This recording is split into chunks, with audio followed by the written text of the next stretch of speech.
Well, hi everyone. Welcome back to Nasidyanka, to my channel where I talk about Bulgarian history and customs and traditions and faith. Um, Last time I talked about Saint Valentine and Saint Trifon Zarezan, Lover's Day, Wine's Day, or something more than that. That was in episode 5.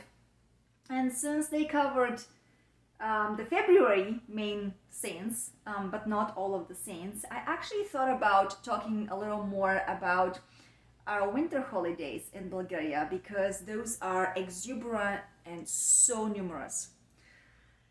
And so I'm sitting today, it is the sunset, and I'm thinking let's just cover some of this before the sun goes down, and I'll have to wrap up the work for the day.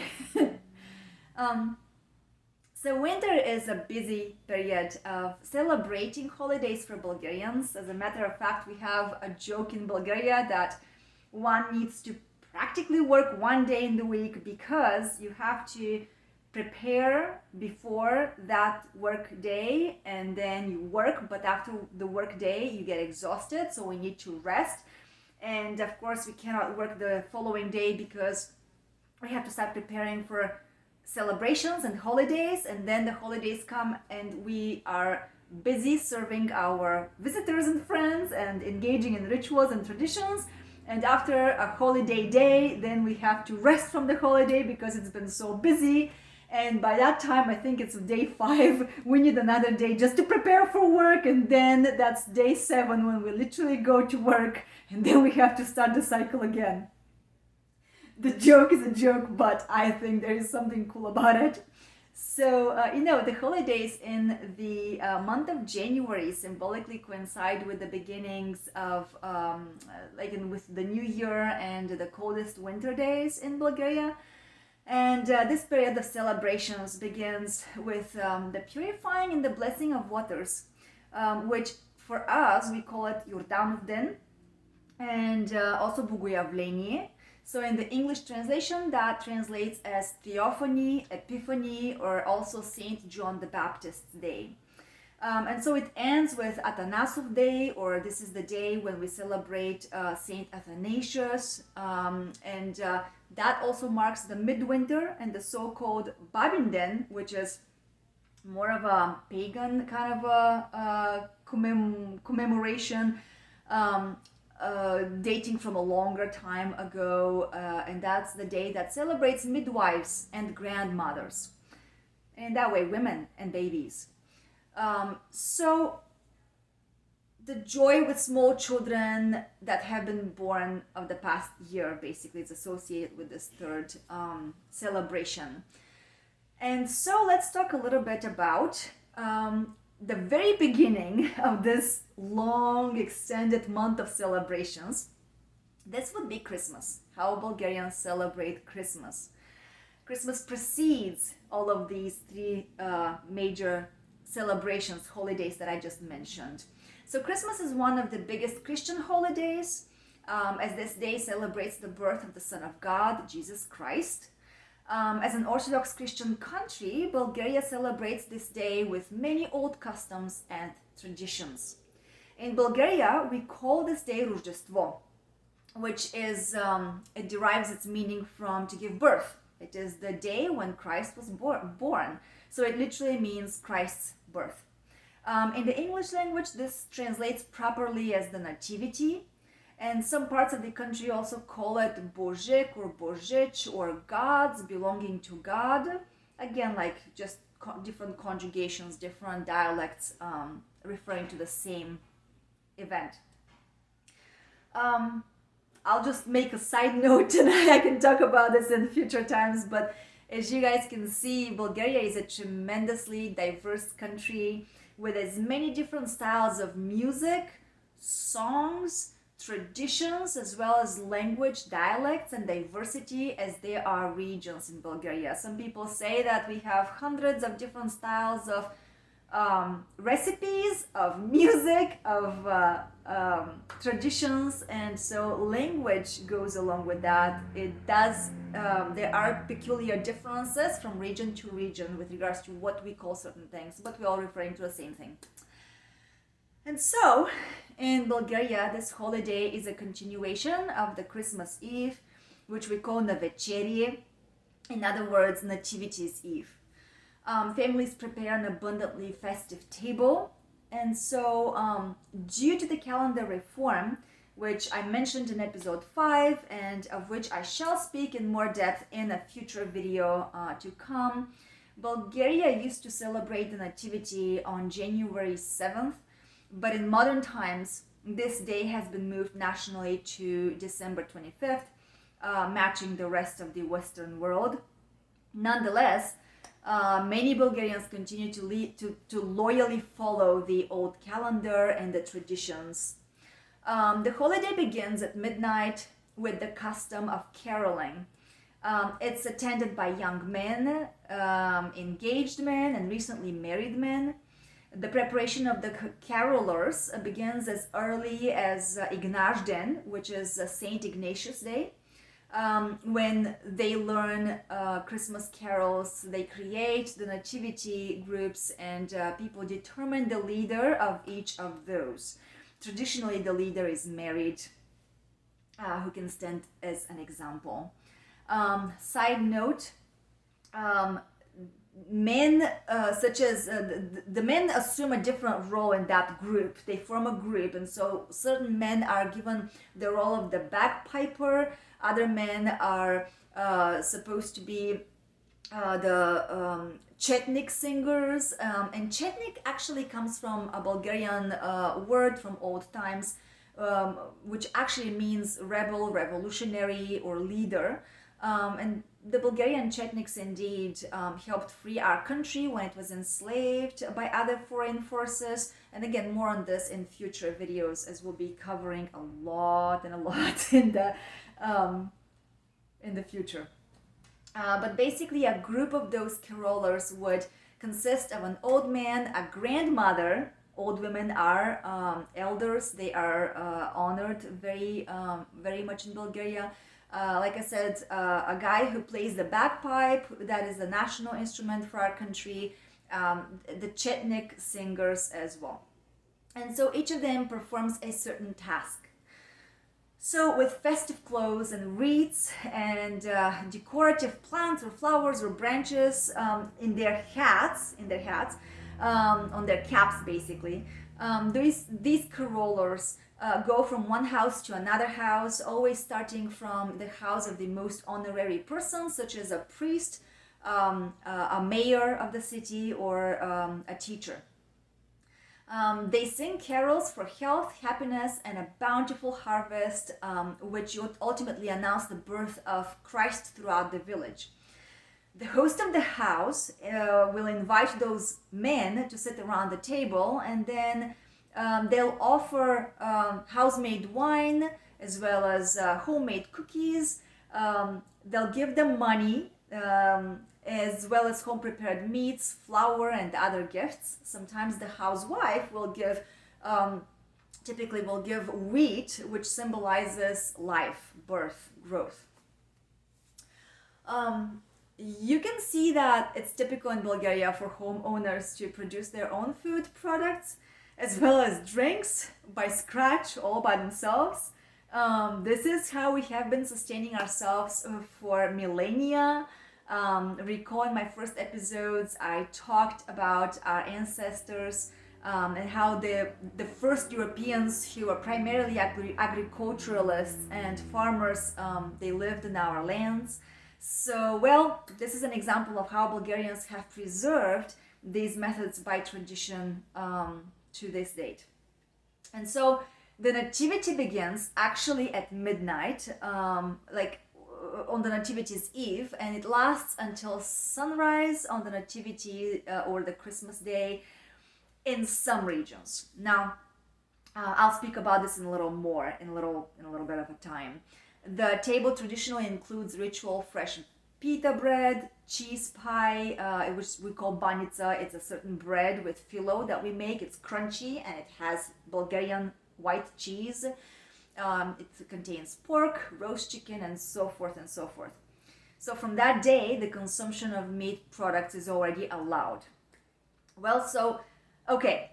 So in the Orthodox Church tradition, in the Orthodox Christian tradition, we fast for 40 days before the Nativity.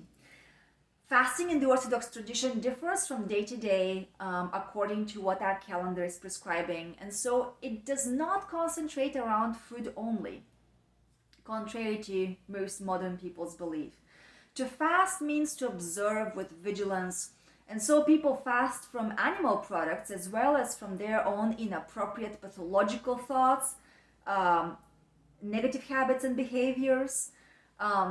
This is a time to observe oneself in depth, to get to know oneself, one's shadow, one's negative habits, and to change them. It is a time to pay close attention and challenge one's old and assumed to be correct ways. So, therefore, traditionally, Bulgarian houses would keep fast-friendly food, and so the family would sit in silence on the night before the Nativity while the fast is still being observed.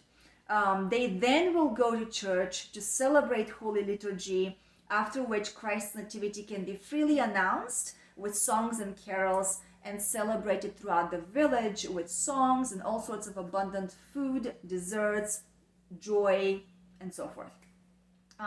Recently, with the presence of communism in Bulgaria, the decoration of the Christmas tree has been added to the celebration of the holiday. It's a novice. It is decorated with figurines of angels, garlands, a Santa Claus, I'll make a note, and other elements, just like the Western world. However, my little note here is that communism, in its efforts to annihilate, restrict, and kill the church, changed the actual historical names. So, like, instead of the Nativity, they invented ridiculously inappropriate and clownish names, such as Santa Claus, which in Bulgarian language is called Djadu Mraz, which literally means Grandpa Winter or Grandpa Frost. Or tales about goblins and Karakonjuli, which is kind of like, it sounds childish, infantile, and is far from the historic facts of the origin of these things, of these celebrations and also personalities. For instance, the invented Djadu Mraz was a real human, and he was actually canonized a saint, and so his name is Saint Nicholas. I shall cover this more in the future.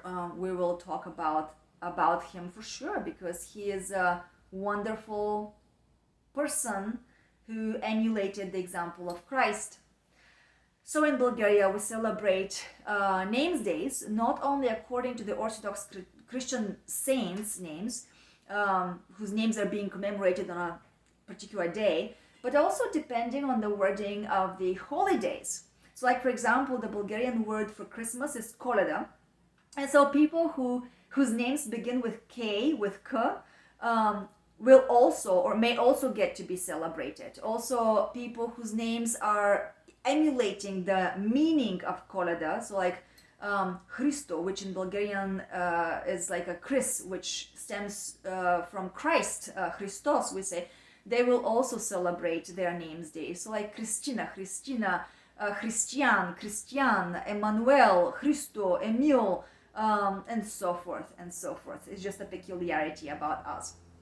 So now I'm going to talk to you guys about Theophany, which is also known in the Western world as Epiphany, and we in Bulgaria call it Bogojavlenie or also Jordanov Den. So you're probably noticing that Bulgaria is densely filled with abundant celebrations. For example, the month of January, or in modern day calendar, that's December through January. And it's already densely filled with important holidays, like I already mentioned. So here's what follows. So about 2 weeks, give or take a couple of weeks after the Nativity celebration, Bulgarians celebrate again with loud songs and dances the Theophany, which in the Orthodox Christian Church represents the day when God was revealed, the Holy Spirit revealed Christ. This day marks the baptism of Jesus Christ by Saint John the Baptist. in the holy waters of the Jordan River. The proper Bulgarian word for John, in this case, John the Baptist, is Jordan. Therefore, we celebrate people with similar names. And so we also call this day Jordanuvden, or the day of Jordan. So John and Jordan in English are actually Jordan in Bulgarian language. This is profoundly meaningful day, which reminds our people that the heavens opened and the Spirit of God descended on Christ in the form of a dove. A voice was heard saying, "This is my beloved Son in whom I am well pleased." So here is a fact related to our ancient ancestors' pagan beliefs, which were changed with the realization of the Orthodox Christianity. Again, more of this I'll speak of in future videos. In this way, some superstitions through Bulgaria will call the days from Christmas to Theophany, or from the Nativity to Theophany, dirty days, or Poganici, or Karakonjo days. Well, what's this about? All of these are words in the Bulgarian language that translate in the English language as clowns, demons, and monsters. According to folk beliefs, those unclean spirits roamed the earth during this period of time, which symbolizes the Bulgarian history. That's what I think is curious here. It symbolizes the ancient Bulgarian history before the baptism of Christianity, before the Bulgarian nation was baptized. And so with the baptism in the water of Jesus Christ, it's believed that the world was purified, our Bulgarian world, the world was purified, and so it became calm and safe for people. Therefore, Jordan's Day, St. Jordan's Day, or Theophany's Day, also called Theophany, is considered the last day of the so-called dirty or demonic days.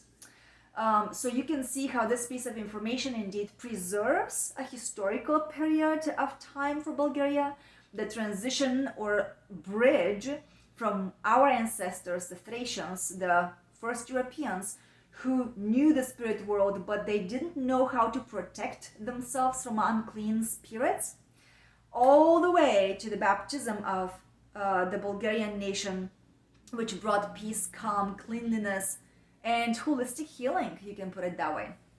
So people burn incense in some places for 3 nights.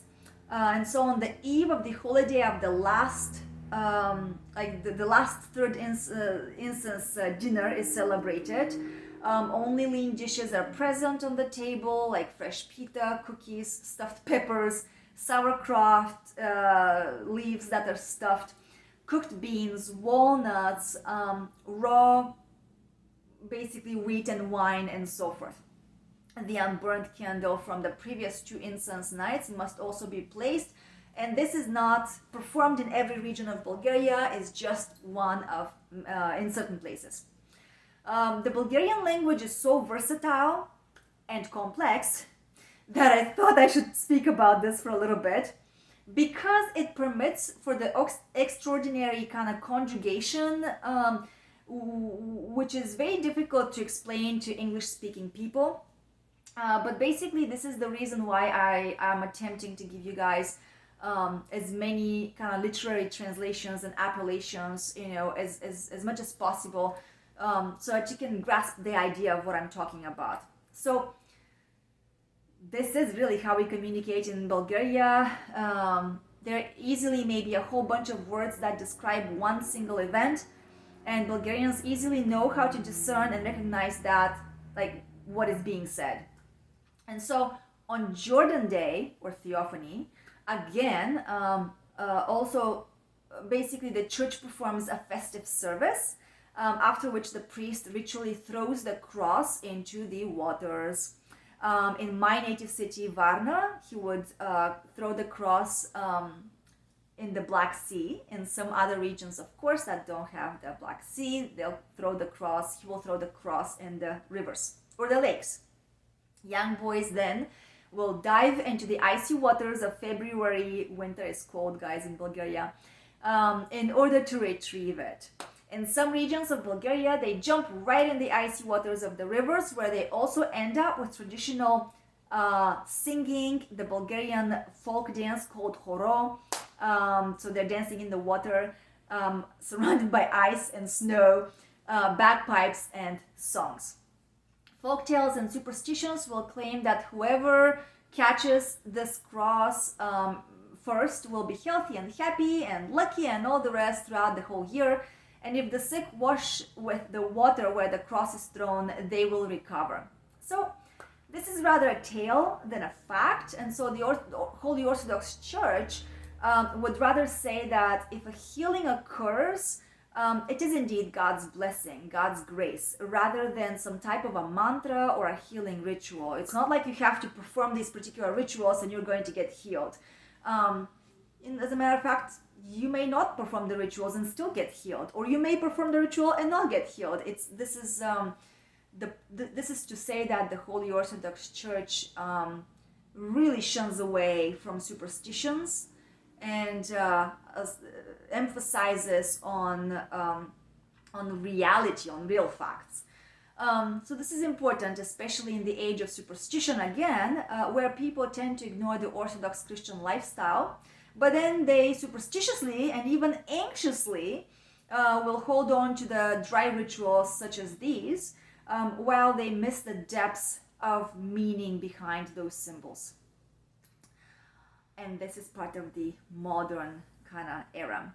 So after this, the holy water in the churches' temples, in the actual churches, is changed and blessed, where everybody can take some of it home.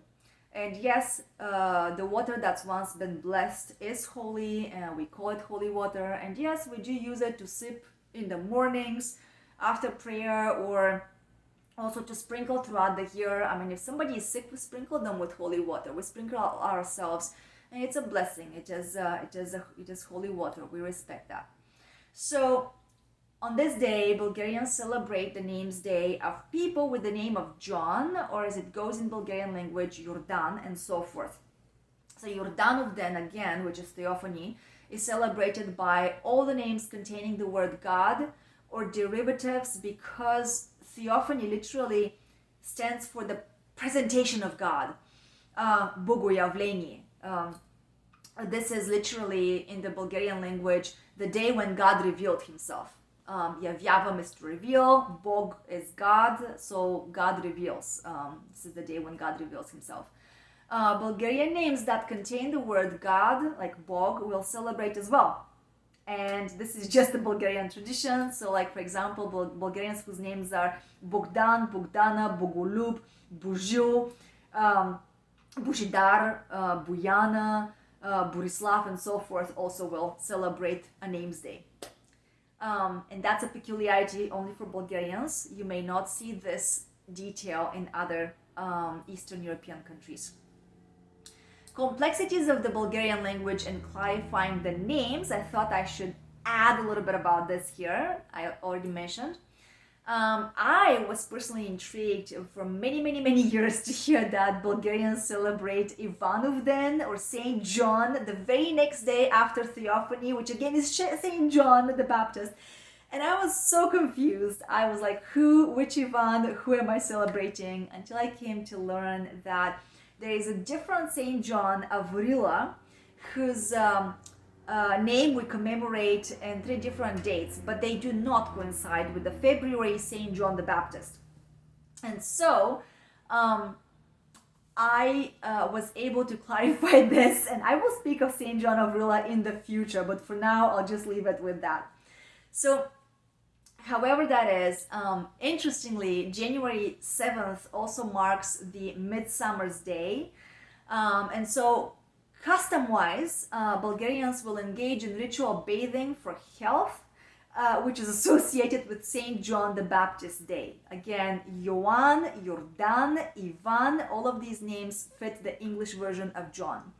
So Saint Ivan or Saint John is the patron saint of godparents also, and of brotherhood, because they are related to baptisms.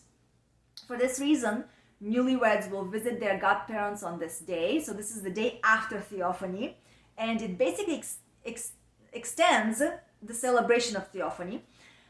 They will bring beef or meat, cows, wine. They'll sit around the table and celebrate. This is when Christmas cycle ends, actually. And so on top of this, I wanted to add a little fact, like people, to add to the confusion of all these names, there are some folk tales that will call and relate this second day of Saint John, Saint Ivan name's day. They'll call it the thick winter coat of Godfather Ivan. So you can see people have, connected the church with the seasons as well. So here I wanted to add one more celebration, and I will pause for a second because the sun has set already and I feel like I should turn on a light if you guys give me a moment. Okay, so I took a little bit of a pause here because the sun did go down and it was getting super dark in my little tiny room here. But I still wanted to finish some of those thoughts that we are discussing. So this is ultimately the fourth holiday, major holiday that I wanted to bring to your attention. That's also related to winter holidays in Bulgaria. So this one is called Babinden, and this is not an Orthodox Christian holiday, but it can give you a good example, a good idea of how much Bulgarians celebrate. So this is the day that's nationally celebrated across the country on the day immediately following Saint Ivan's Day. So we have Theophany, which is Saint Jordan. The next day we have Saint John, which is still Saint Jordan, but it has a different way, different pronunciation in Bulgarian language. And the immediately following day is Babinden. So Babinden is a Bulgarian holiday that's celebrated on January 8th, or the old style of our church calendar would celebrate it on January 21st, in honor of grandmothers and midwives. So Baba literally means grandmother, elder woman, old woman, but it has been used in many other ways to connote respect for elder women. So this holiday is connected with family customs. It is pagan in origin. It's most likely derives from our Thracian ancestors, stemming from our more distant ancestors in that way. So this is one of our Bulgarian women's holidays, and we have whole number of Bulgarian women's holidays, both within the church and stemming from, like I said again, from the Thracians. It dates from thousands of years in that way. So back in my teenhood, when I immigrated abroad, kids asked me if Bulgarian women had any rights, if they were recognized in Bulgaria. I think I could have included a little bit of this piece of information, but I will definitely continue to include more in future videos. So as far as Babinden goes, it contains three main elements, and some people will celebrate them exactly as per this tradition. I haven't seen them exactly as they are, naturally described, but I think they're really cool. So the first element of Babinden, grandmother or midwife's day, is that it includes the bathing of small children by an older woman, an elder woman. So the grandmother or the village midwife, and if you guys think about it, back in the day, it was the older women of the village that would assist women in delivering babies in labor. So she would be accompanied by blessings, anointing the children with honey and butter, gifting the grandmother or this elder woman with wool and cows. These women would celebrate her in that first kind of element. And so customs have they kind of believe in these magical health producing kind of effects, as if they're related to the beliefs that this woman will be blessed and she will continue to deliver healthy and live babies. The second element is related to the feast for young brides at the grandmother's house or the elder woman's house.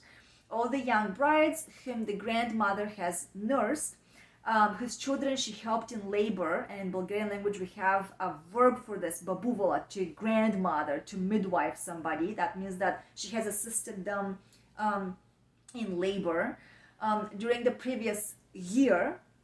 So these women who have been assisted by this elder woman will also participate in this celebration. They bring bread, pita, pie, roast chicken, wine. They give the grandmother, the midwife, this elder woman, water so that she may symbolically wash her hands, and then the women will make her a gift of something like a shirt, an apron, and a new towel and socks, which they hang on her right shoulder, just symbolically. They just place them there. The third element of this involves crawling or bathing. I didn't find any better word to translate. In Bulgarian language, this word is vlečugane or kupane. So this is the bathing of the grandmother or the elderly woman. It's a custom that's common only in certain regions in Bulgaria, though. And so this custom is performed after the feast on food, after they have finished the food. The women then take the elder woman, the midwife, on a chariot, or kind of like a wheeler, a wooden, chariot with wheels, to the river or the nearby well, where the ritual bath takes place. All are decorated with yarn strings, with red peppers, and with wool. And they will sing ritual songs with some erotic motives, actually, because they relate to labor, to giving birth, to childbearing. Men are not allowed on this day, and if a random man happens to approach them to, kind of like meddle into this group of women, the women will tease him and make jokes with him. So the pagan belief is that this celebration will also alleviate or like push away a certain type of a disease which mainly attacks children and was popular throughout the years. So I just wanted to include this because it's kind of funny and interesting. But I certainly feel that midwives and elder women deserve respect. And so I'll leave you guys with that. I did include a few extra holidays that I wanted to mention and a few just bonus facts here before we close this video. There are many other winter holidays in Bulgaria, and there are so many facts about Bulgarian women. For example, February the 19th was originally the Liberation Day as celebrated in Bulgaria. But shortly after September 9th, 1944, which is when the Communist Party took over, they actually corrupted and hushed down that holiday. It was no longer celebrated until 1991, when Bulgarians claimed that Liberation Day holiday again, and nowadays it has been moved to March the 3rd, which is completely fine so long that it is recognized. I mean, you can see September 9th, 1944 is when communism took over our country, and it caused so much corruption, so much deception, and tons of destructions until 1989, that when the collapse of the Berlin Wall happened. And that's just a little bit of a bitty detail. I will speak about communism in a future video. I think it doesn't concern us at this point. It is over, it's done, and I'm glad. So a little fact here about a few famous Bulgarian women is that you guys might have heard of Valia Balkanska. So she sings a popular Bulgarian folk song, ancient old song, that's called Izlel Edelu Haidutin, and it was actually recorded, and its record was sent into space as a musical message from Earth into deep space aboard the American space Voyager 1. So also, The Bulgarian Raina Kasabova is the first woman in the world to participate in a military flight. We've had a lot of strong women. And Stefka Kostadinova is one that the internet speaks broadly about. In 1987, she was a world champion in Rome. She jumped like 2.09 meters